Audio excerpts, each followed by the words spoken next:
Good evening, Savages, and welcome to another episode of Savagely Paranormal After Dark. Ooh, we're sing-songy now.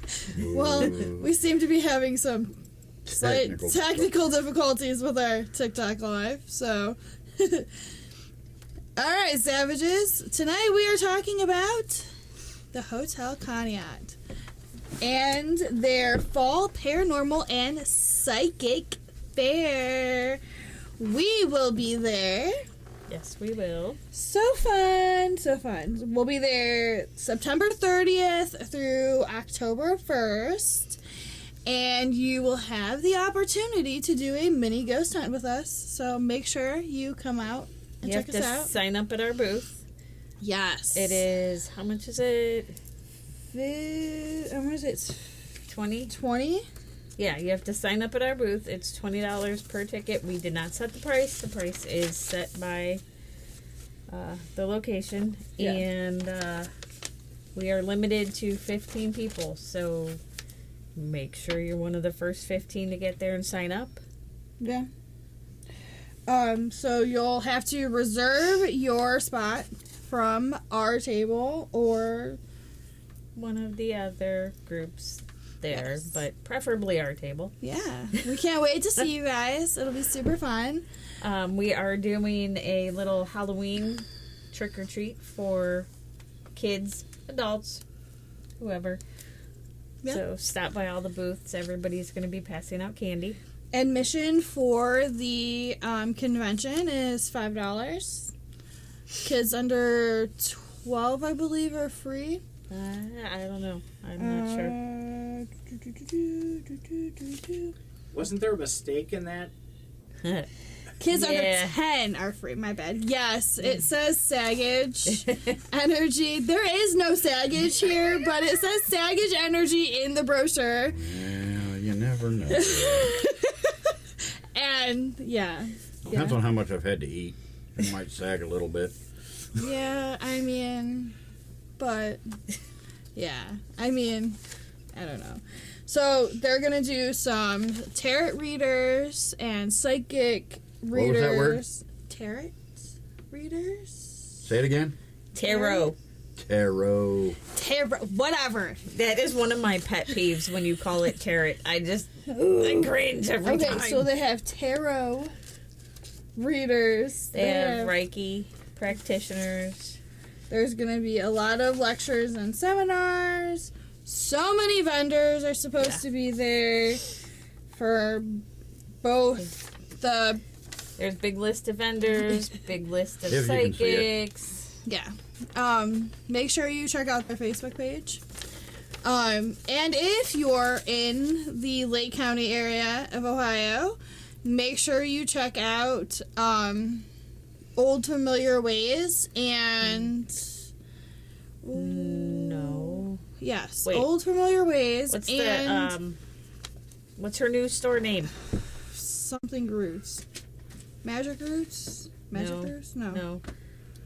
How did you lose it? I did. How? Producer lost our notes. It was on a note card. No. Oh, yeah. It was on a note card. The couch where we sit. I don't see it. Oh, right. All right, so. Oh, Mystical Roots, my bad. So make sure you check out Mystical Roots and Old Familiar Ways. Mystical Roots is in Madison, Ohio. This is where we get all our crystals, all our potions, oils, gemstones, tarot cards, pendulums. I'm never going to live that down. No, you are not. She does have a Facebook page. She is in Madison Village, 8 West Main Street. She has brochures for the psychic convention and stickers that are ours to pass out. Super fancy new stickers that we ordered. Yes, check them out. Hold that up and let them see that. Yes. Is that awesome or what? We got stickers. She is a vast wealth of knowledge on everything occult. Yes. anything witchy that you might need, she's got you in the books. Yes. Any questions, she is always there to answer. She also has a very large selection of ghost-themed books and, like, the different haunted areas in Ohio. Tons of books on Ohio hauntings. And she has Brian's favorite hot honey. And this is not a paid endorsement. We are doing this simply because we love her and her store. Yes. I really love the hot honey. Yeah. What the hell's hot honey? Oh, It it's is, so good. It's got Acacia honey infused with Scotch bonnet pepper and habaneros. Yeah. We It's It amazing. clears he the got sinuses. some for his birthday today. We bought a pack of it for him for his birthday. They're like honey straws, so they're like sticks that you can cut open and She eat. does sell them in honey sticks, and that she also has a small jar of it. Yes. And she has and it's every hot. herbal tea you could possibly imagine. She has like probably 12 to 15 rows of fresh herbs you can buy. The mint tea from there is absolutely divine. Oh yeah, their mint tea is absolutely amazing. Comes in loose leaf, and she even sells the diffusers for them. Yes. Yeah. So what are you guys going to be doing at the Conneaut event? We are going to have a booth. We are going to be talking anything and everything paranormal you would like to know. We are hoping to make some connections, and we are going to be doing a mini ghost hunt. Come hunt with us Saturday evening. Yes. So there's supposedly spirits there? Yes, there are a lot of spirits there. The main three are Elizabeth, which is the bride, the butcher, and a little boy that are seen quite frequently around different parts of the hotel. There's also a couple that is seen that dances in the ballroom. There are more spirits and things that happen around the hotel. The bar and restaurant area of the bar was actually named for Elizabeth. It's the Elizabeth Ballroom and the Spirit Lounge, which I think is kind of cool. Mm-hmm. The actual whole area of Conneaut Lake is supposedly haunted, and they don't really have much information on the spirits that live there. There's a soldier that is seen in the trees. There's various different random things that happen. Well, like anybody that goes is going to experience their own thing. So you think that the people who join you on this ghost hunt then are going to be able to potentially see something that they could discover for the first time? I can't say they will see it, but I think they will definitely have a good time and leave with some evidence, whether they see it with their own eyes or a recording or a picture. Or even just a personal experience. Right. Oh yeah. The hotel, the whole hotel itself is supposed to be haunted. And I am so excited to see what spirits we get come through with all of our equipment. So you guys will get to experience what we do on an investigation. You'll get to use our equipment, see how we conduct an experiment, and see how we do our investigations versus how other teams do it. Right. Because nobody does it the same. We definitely have our own unique way. Oh yeah. It should be fun. It should be interesting. We cannot wait to see all of you guys there. So make sure you come check us out. Hang out with us. Ask your questions about the paranormal. Share your stories. We love hearing stories. Oh yeah. I can't wait to see like what experiences the staff has had there.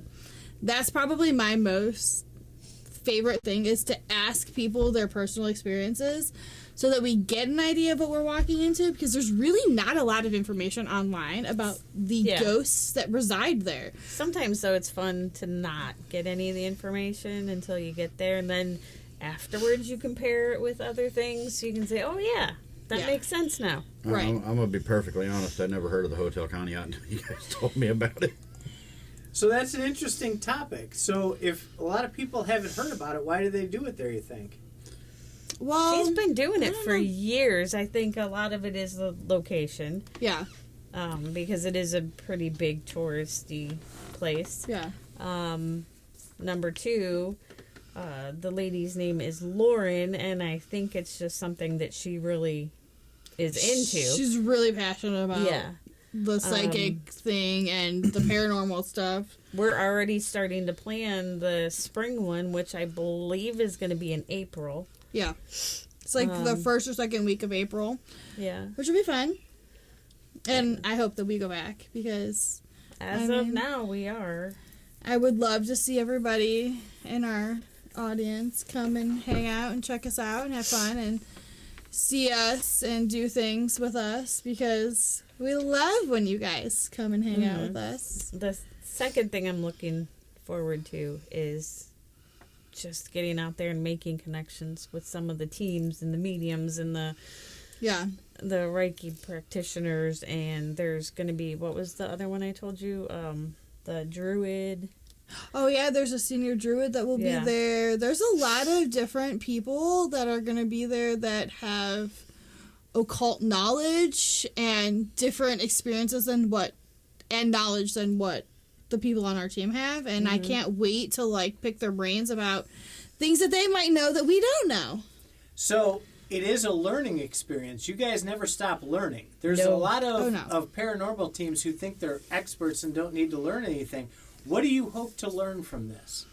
I am really hoping to expand our knowledge on different occult practices that we might not be readily comfortable with. So the practice of Reiki, for example, a lot of people use Reiki to cleanse homes, to cleanse people, to do those kinds of things where they connect to the energy in houses and people, and they manipulate the energy to help transform it into a better state of being.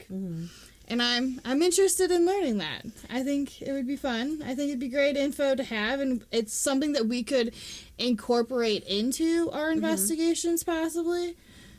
Personally, I'm looking forward to just learning more ways to communicate. Yeah. Or, I guess, to communicate better. Yeah, I could see that. I look forward to meeting the different, like the high druid guy, and there's medical intuitives. I would love to sit and speak with them and pick their brains about how that works for them because I have no clue. Right. I can't wait to sit and talk to the mediums because I always love talking to them because. And it's always good to make those connections to be able to bring those people back into our team, like if we need help. If we need somebody that can do more for the client than what we can. Or even if they come across something where somebody that they know needs help, then they have connections to reach out to. Yeah. Or if, say, we're out on an investigation and we may need an outside perspective. Right.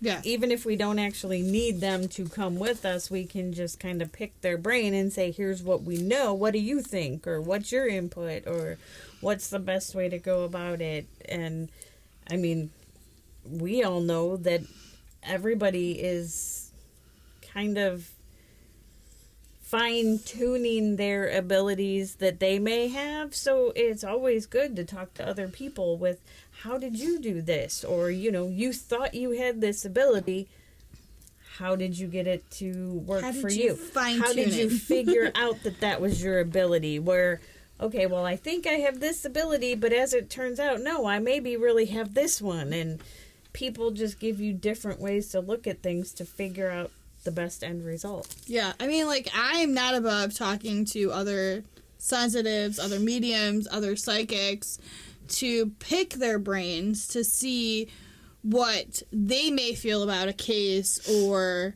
a specific entity that we're dealing with. Or even our own personal experiences. Yeah, because sometimes I'm like, I don't know if I'm crazy or not, because my experience could be completely different than your experience in a location.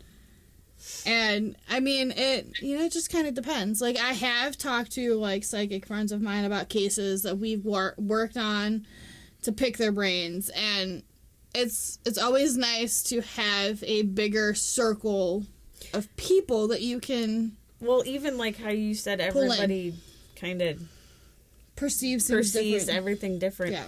Not to go into any specific detail, but we just had a case where the situation to me was one way. The situation to you was another way. The situation to Brian was a completely different way. Yeah. Everybody perceives everything different. Yeah. So, what do you think the people that attend that aren't actually part of a team, what is the benefit for them to come there?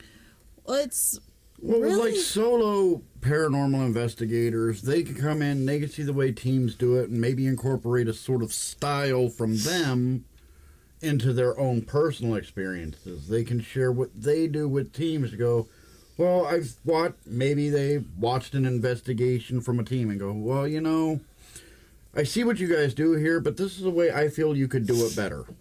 Or It's sharing base knowledge. yeah. Well, how about for the people who just are curious about ghost hunting and want to maybe, attend an investigation with a team and explore it?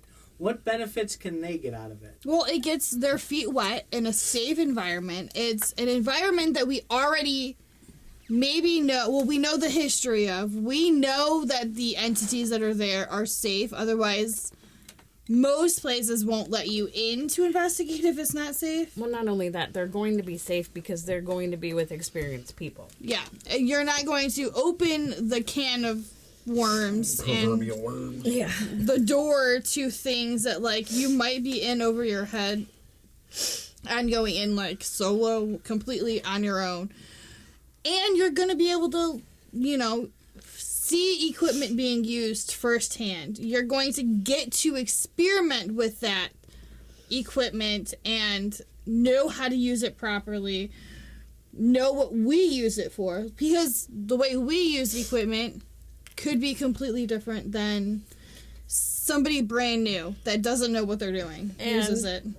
We can answer any questions they may have about the whys. Why do you do this? Well, what happens if you see this? Then what do you do? Or the people that come in just out of pure curiosity that, I think I might be crazy. I have things going on at home. Could you tell me if I'm, is this something you've dealt with before? And just the fact of knowing that, no, you're not crazy. We've seen things like that. It validates their own personal experiences, and I'm great with that. I'm okay with that. Roblox says, how long have you been working on ghost stuff for? I have been a ghost hunter for the last 15 years. And I started when I was 18. I'm almost 35 now, and that's probably over 15 years. I don't know. I can't count today. I cannot math. But my brain's gone today. That recedes back to the comment that was left on one of our videos. Yeah. Okay. I don't know, roughly, 10 years maybe? Yeah. So we have... Brian? I've been doing this on and off since I graduated high school back in 01. Yeah, see, I'm not going into years I did this and years I did that. We don't need to know how old I am, so we're just going to go with around 10 years. I know how old you are. But, I mean, also that just because we've had, professionally been ghost hunting for that many years doesn't mean that necessarily that is all the experience that we have. Right. I've been dealing with the paranormal for as long as I can remember. So we were all amateurs at one point. Right. We were. And we still are. I mean, there's still so much that we don't know, and there's still so much to learn. You can never be an absolute master at anything. No. But your experience has taught you things along the way that you can definitely bring into the future. So knowing that, what is something that you're going to be able to take away, you think, from the Conneaut experience? For me, it's contacts and hopefully new information that we can gain from all the other professionals that are there. I want to learn new techniques for helping clear houses, helping close portals, that kind of stuff, and, you know, finding more answers to the questions that our viewers have. Like, you know, like, how do you get rid of XYZ type of spirit? Yeah. You're dealing with some kind of elemental. Like, have they experienced elementals, and how have they helped the clients to, you know, deal with that kind of stuff?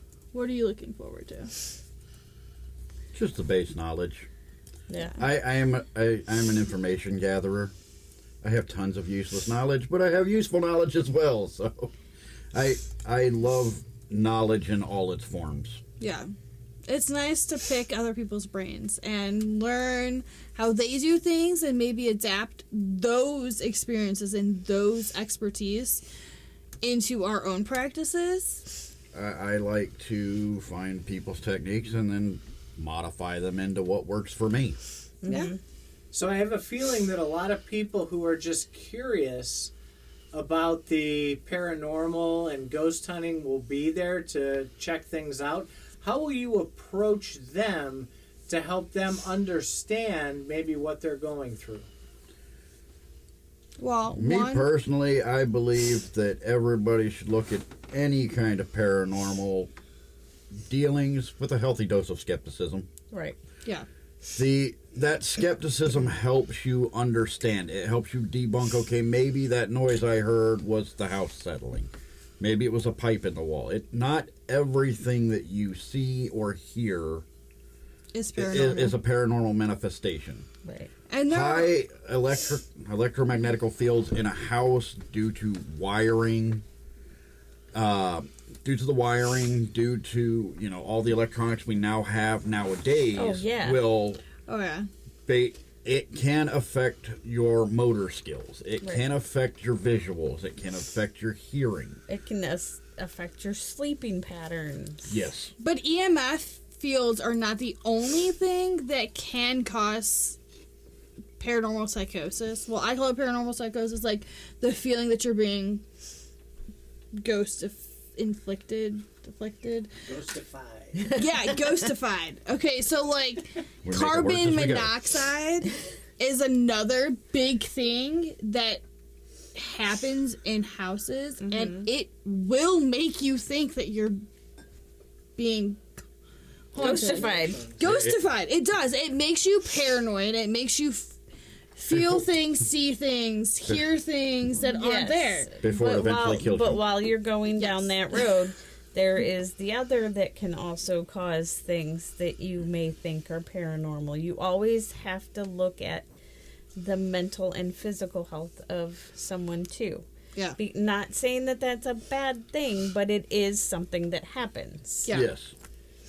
And we've all probably experienced those things where, like, the client is insistent that they're being haunted, and they're really not being haunted, and it's a mental health issue. Right. And then the only thing you can do is do the best you can to get them the help that they need. Yeah. But unfortunately, not everything that you think is paranormal is paranormal. And the reality of it is what you see on TV is not how it is. We go somewhere and we debunk, I would say at least 50%. At least 50% of everything. Oh, yeah. If not more. Probably closer to 75. Much to our chagrin, but, you know, it does happen. Right. Everybody, we would all love to get the most evidence possible, but you have to be realistic. Yeah. You have to, you know, take in their personal experiences, plus the evidence that you've gathered, plus other experiences or the things that have happened, the weather, the house, the this, eyewitnesses, other circumstances into play when you're really trying to help a client and find the right answers. Because not everything is paranormal. All right, I guess we have to wrap it up now. Producer's gonna say something. We have the laugh challenge at the end of our podcast. And if you laugh, you lose. So get ready for the humor. I will not lose. Are you ready? Mm-hmm. Yeah. And you might, especially April, you might be able to answer this one. I'm not sure. What do you give a sick bird?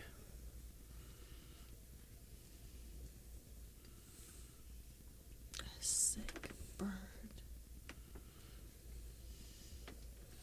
I'm not sure. Soup? A tweetment.